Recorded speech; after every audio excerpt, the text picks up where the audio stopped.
एक बार एक राज्य था जो कि कावेरी नदी के किनारे था और वहां बाढ़ आ गई।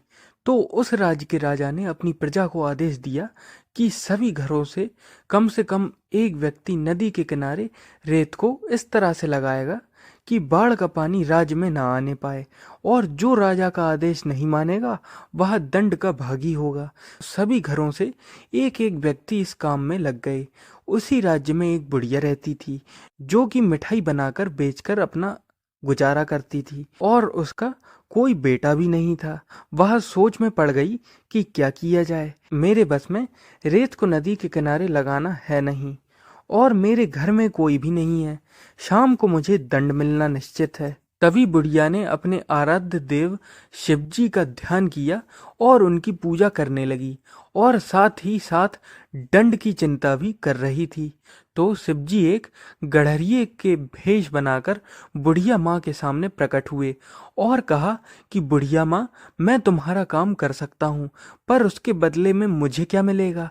तो बुढ़िया ने कहा कि मेरे पास तो रुपए पैसे हैं नहीं, मेरे पास तो केवल मिठाइयाँ हैं। मेरे काम के बदले में ये मिठाइयाँ ले सकते हो। शिवजी तैयार हो गए और मिठाई खाने में मस्त हो गए। शिवजी मिठाई खाने में मगन हो गए और काम को भूल गए। बुढ़िया को चिंता होने लगी।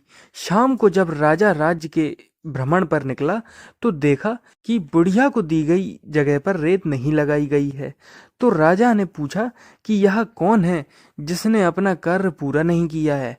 तो बुढ़िया बोली कि ये मेरी जगह है, और इस चरवाहे ने तय किया था कि मिठाई के बदले में यह मेरा काम करेगा, परंतु यह केवल मिठाई खाता रहा और काम नहीं किया। चरवाहा अभी भी मिठाई खाने में मगन था। राजा ने चरवाहे से पूछा कि तुमने बुढ़िया माँ का काम क्यों नहीं किया और बुढ़िया माँ को धोखा दिया? तुम्हें तो सजा मिलनी चाहिए।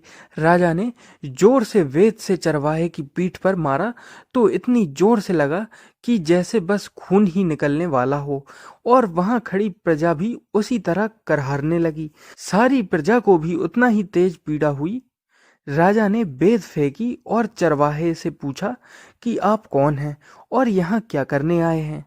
चरवाहे ने अपना असली शिव रूप सामने लाया और संपूर्ण राज्य को आशीर्वाद दिया कि आज के बाद इस राज्य में कावेरी नदी की बाढ़ से राज्य परेशान नहीं होगा, और आज का दिन तिरुवातिरा के नाम से मनाया जाएगा, और आज के दिन जिन मिठाइयों का सेवन मैंने किया है वही मिठाइयाँ बनाई जाएंगी।